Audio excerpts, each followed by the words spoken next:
สวัสดีท่านผู้ชมสบายดียามแรงพี่น้องจ๋าได้ยินแต่เสียงจักรจั่นห้อง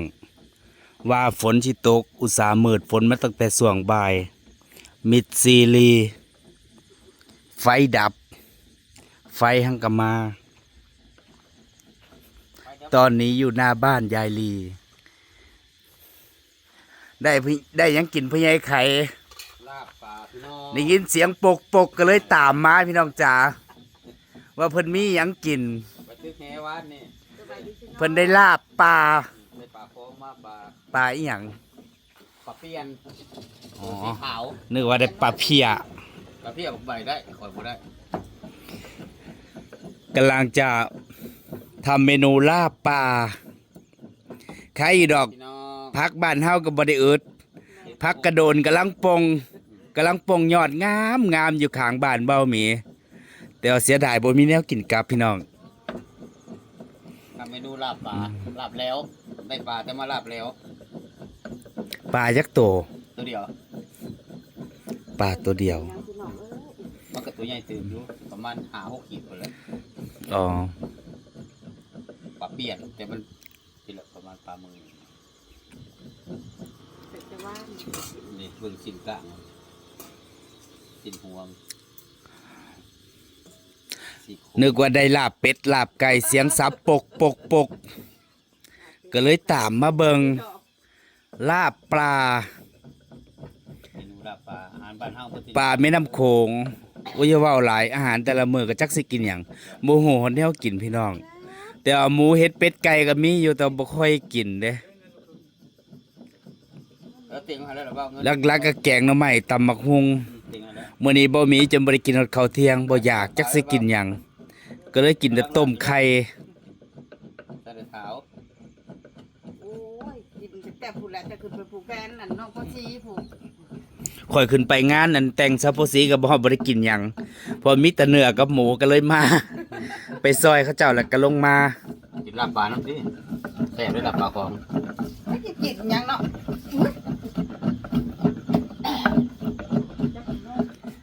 เมนูลาบปลาหรือว่าลาบแล้วพี่น้อง เขาเจ้าสิเซาะเกล็ดแซะเอาแตะเนื้อมันมาสับมนสับแล้วเขาเจ้าก็สิมาตำให้ละเอียดให้เนื้อมันเหนียวตำแล้วจังค่อยปรุงเนาะใส่น้ำปลาแดกเย็นๆลงไปค่อยใส่ไปเรื่อยคนไปเรื่อยๆแล้วใส่ข้าวคั่วพริกป่นผักชีต้นหอมผักชีใส่เนาะใส่ผงนัวนี่แหละ เมนูลาบบางคนเขาก็กินดิบ กินกับผักกระโดนผู้ใดบ่กินดิบก็เอาไปขั่วเนาะไปใส่กระทะขั่ว ตัวคนสิโต๊ะพี่น้องคือซอยหม้อย ลาบที่ เป็นยังไงเยลีไปฟังล้ำเมื่อคืนนี่ หอบสาดแลนมาสัน ว่าแต่ อ่าแท้จริงบ่มีก็ไปแล้วพี่น้องบ่มีไป2 งานเมื่อคืนเนี่ยไปงานฆาตจารย์แล้วก็ไปเขาเจ้าแพรบุญเนาะไปโมบุญเนาะเขาเจ้าแล้วก็มาแวห้วยขยองก็มีหมอลำเหือนอยู่พุ่นก็มีหมอลำก็เห็นยายเสิร์ชอยู่เห็นยายลีอยู่ไปเนาะเมื่อคืนฟ้าฝนตกชุเจ้ามาตั้งแต่ตกแห้งๆนะบอกหรือว่ารอบเดึก เจ้านั่นจุก่อยเข้ามา อืม หนึ่งแล้วเพิ่นมา เลยบ่ได้ฟังหอดลำอันหมอลำกำลังออกมาโซหังก็ได้บกี่เพลงเอง พอผลมาบัดแห้งได้บัดบ่หยุด คนเบิ่งจังว่าหอบสาดแล่นกัน บ้านป้องไป แล่นคืนอันฮอแจกเบิดเนาะหมอลำก็อันเขาเจ้าก็ปิดเลยเฮ้ย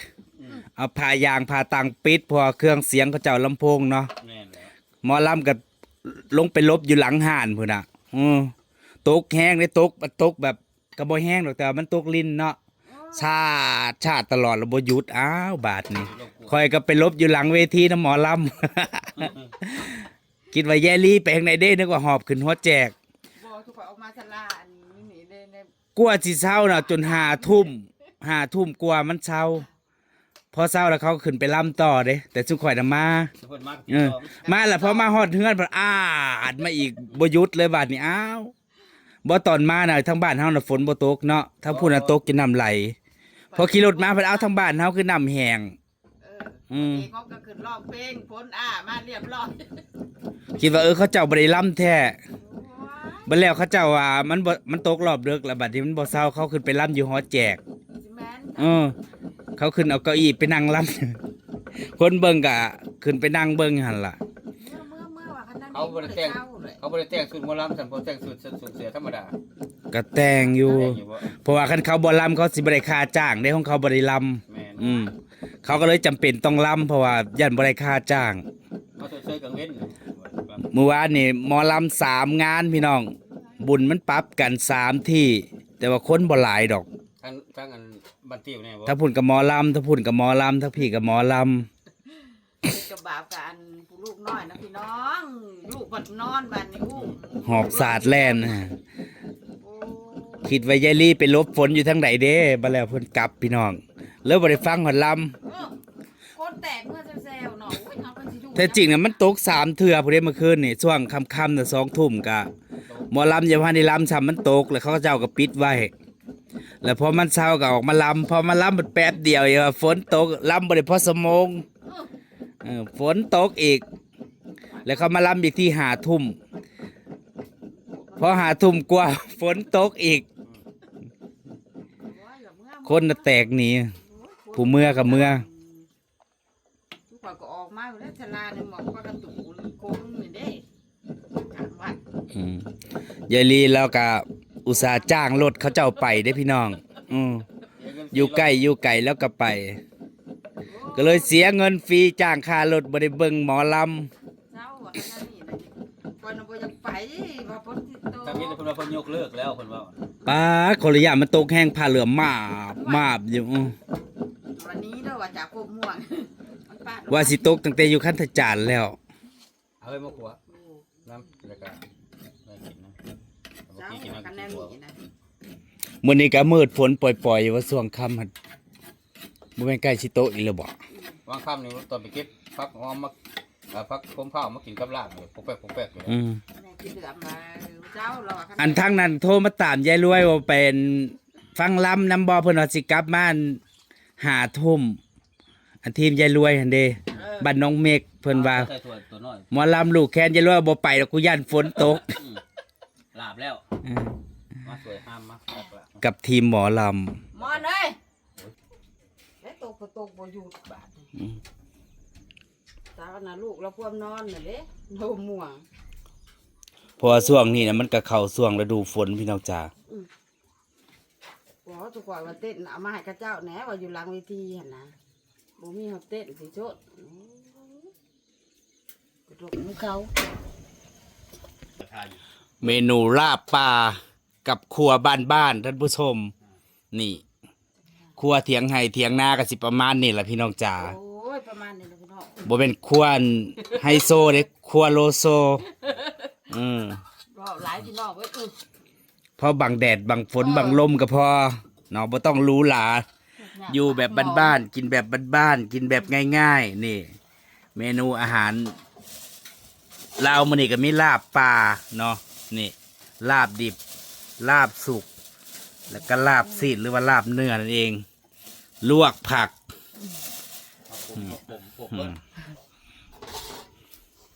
ตัวนี่ก็ กินง่ายๆ เอามาล่าได้อพี่น้อง อยู่พุ่นก็บ่มีให้กินขายก็บ่ได้ขายเลย สะดุ้งปากปาดที โพดยังกระได อาหารแค่นี้ ถ้าไปกินชิ้นก็บ่อยากชิ้นเฮ็ดจังได๋ แต่ละมื้อน่ะพอค่ำมาแล้วก็ฮ้อนเอาเนาะมันคล้ายๆฝนสิตกนี่ล่ะบ่แดดแต่ว่ามันเอา บัดคืนนี่บัดไปตกห้ามหมอล อืม ำจ้า บอลมันจะไปตู้ประตู แท้จริงมื้อนี้ก็มีหมอลำเด้อยู่พุ่น บ่ไปทำผลทำอยู่เนาะหาเบิ่งบ้านเจะคล้าของแบบ บ้านเบ้าหมีก็สิเป็นวันที่24เนาะวันที่24 25เขาจัด2 มื้อ 2 คืนจัดยิ่งใหญ่อลังการ มีทั้งหมอลำมีทั้งวงดนตรี เนาะ งานบุญบั้งไฟ มาด้อพี่น้อง เขาเจ้าจัดขึ้น 2 วัน 2 คืน เยอะ บ่ธรรมดาอีก บ้านเฮาบ่เคยจัดบุญบังไฟจักเทื่อเลยยายลี บ่ ตั้งแต่ยังน้อยตั้งแต่พอจำความได้พี่น้องซ้ำกับน้องถ้ำนี่แหละบ่มีซ้ำน้องถ้ำแหละเขาเจ้าจัดตั้งแต่พุ่นละแต่ว่าปีนั้นมีคนเสียชีวิตบังไฟแตก เขาเจ้าขึ้นไปจูดนั่นเด้สมัยตะกี้ผัดบ่ได้ใส่ระบบช็อตเนาะขึ้นไปจูดเอาเอง จูดแล้วบังไฟสมัยตะกี้นั้นเป็นบังไฟเหล็กมันก็เลยแตกระเบิดใส่แบบเลือดอาบเลย พญาแต่พูดแล้วนี่สิมาเริ่มอีก แล้วฮังกะสิมาเริ่มฮังกะสิมามีบุญบังไฟเคยเห็นแต่บ้านอื่นเนาะมีทั้งบังไฟล้านบังไฟเนี่ยบังไฟซุมื้อเนี่ยเขาบ่ได้เฮ็ดเองดอก เขาเจ้าซื้อมามีคนเขาเฮ็ดขายอ่ะเนาะบังไฟล้านบังไฟน้อยบังไฟใหญ่มี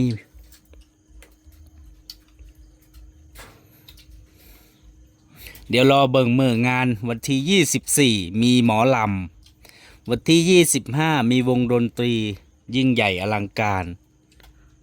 หมอลำกับมันวันนั้นเห็นนั่นดิ อืม ก็น่าจะเกินร้อย ที่ก็ว่าอันติดต่ออีกละวันแล้วมันบอกว่า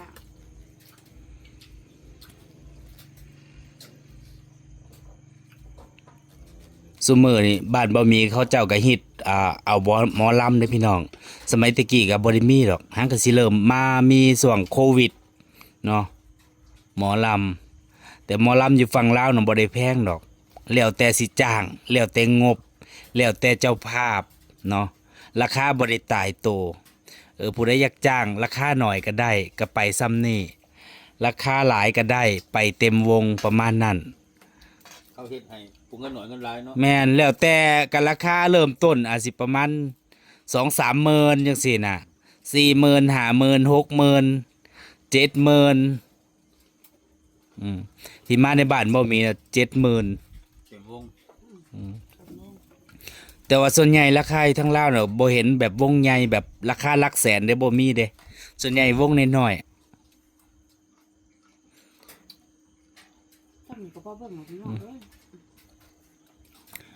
ถ้าเปรียบเทียบอยู่ไทยแล้วราคาหลักแสนเนาะ3-4 แสน5-6 แสนมีแต่ว่าของเขาเจ้าน่ะก็สมกับราคาอยู่ยิ่งใหญ่อลังการงานสร้างเนาะระดับแบบ3-400ชีวิตพุ่นน่ะคือ เสียงอีสานนี่ วงใหญ่ๆในประเทศไทยมีหลายวงเนาะบ่ว่าสิเป็นวงเสียงอีสานสาวน้อยเพชรบ้านแพง ปฐมบันเทิงศิลป์ ปฐมบันเทิงศิลป์ เงาผ่าอัศวิน แล้วก็หลายๆวงเนาะใจเกินร้อยบอยซิลิไซแล้วก็วงคำพุ่นบ่วงผู้ไทย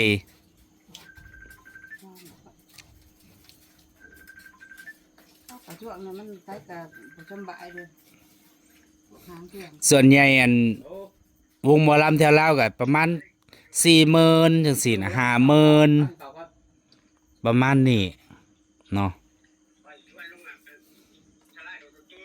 เนี่ยครูใหญ่โทรมาบอกอยู่ลงมากินหัวง้วนกันเด้อท่าน ส่วนนี้ก็มีแต่งานกับงานเด้ งานหลายทั้งงานงานศพก็หลายพี่น้องติดกันอยู่งานศพงานแจกมื้อนี้ก็มีทั้งงานแจก งานลงเขินหยังสังฆทาน งานบุญหลายบ่ว่าบ้านใดบุญประจำปีแน่บุญผาป่าแน่เนาะเดี๋ยวก็เริ่มทยอยอันช่วงหลังเมษาไปก็สิเป็นบุญบั้งไฟ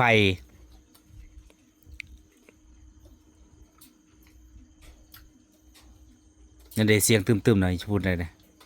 ทั้งบ้านอันนั้นพวก มาอย่าง บ้านน้องเมฆจักบุญยังเขาเจ้า ผู้บ้าน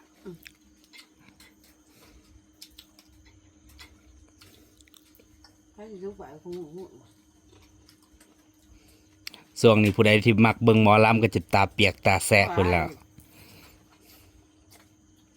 แถมยังมีฝนตกอีก ไปบ่ได้เบิ่งฮอดฟังลำบ่ได้เบิ่งซ้ำ นี่มา คือยายลีแล้วไปแต่ละเทื่อละจ้างรถเขาเจ้าไปเด้พี่น้องหัวละ เท่าไหร่ยายลี ตามไก่ตามไก่ ตามไก่ตามไก่ น้องบัวท่านี่ก็คุณอาทิตย์บ่ 50 บาท60 บาทค่ารถเขาเจ้าไปเต็มรถอัดเต็มรถกระบะไปพันคน10กว่าคนแล้วมันก็บอกฮอด100มันก็ลดลงคนละ50 คันไปน้อยคนก็หัวละร้อยบ่ แม่น จ้างรถเขาเจ้าไปฟังล่ำพุ่นน่ะ บ่คุ้มค่าน้ำมันเขาเด้กันหน่อย เด็ดใหญ่เนาะ เพราะว่าบ่ได้มีรถส่วนตัวจังซี่แหละอยากไปต้องจ้างรถเขาเจ้าไป เพิ่นก็มีคนในกลุ่มเพิ่นนั่นล่ะไปกันชวนกันไป แต่ละงานแต่ละที่เมื่อคืนพาไปแล้วบ่ได้เบิ่งหัดหมอลำหังก็ได้ฟังกันแค่ 2-3 เพลงว่าฝนถาดมา แตกหนีเซล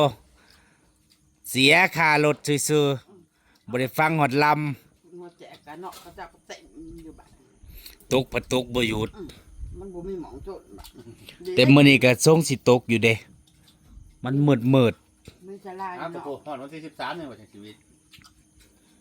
ตามข่าวเลย ตกเขตอื่น คนแล้วก็แตกนี่อ่ะ มันตกอีสานใต้ที่ดินบุรีรัมย์ ไปอีกหมาล่ำมาส่งเมื่อแต่ละคนมาจากก็มันจังบริล่ำเหมือนกัน เขาสิมอนพรไซได้กินข้าวแรงแล้วพ่อแม่บ่อยู่กินแต่เว้นพุ่นเนาะยายลีแบ่งลาบปลาให้มาเอาลาบปลาบอกกินข้าวแล้ว ทำเพลงดึกๆน้อยก็ลูกกิน ก็บ่ได้นอนก็นอนเด็กจนหลับ ก่อนสินอนก็กินนะ เขาก็กินนะเขาบ่ค่อยมากินน้ำพี่น้องเดี๋ยวนี้นะเขาใจง่ายเหรอ มันเป็นผู้บ้าแล้ว ข่อยก็บ่เห็นเขาหลายมื้อเด้บางเทื่อเขาไปอยู่แต่ว่าไปนั่นนี่แล้วเขาก็มาบ่ได้ไปกินข้าวหลายมื้อแล้ว ส่วนรถพ่ออีเมย ส่วนใหญ่ก็ไปหายิงนกยิงหนู แล้วตัวเขามากคือตัวนั้น มื้อนี้ก็ไปยิงนกมาเห็นพากันย่างนกกิน แต่ว่าเขาไปอยู่ไปซุมื้อแหละส่วนใหญ่ก็ไปหายิงนกแล้วมาแล้วมาย่างนกนั่นเนี่ย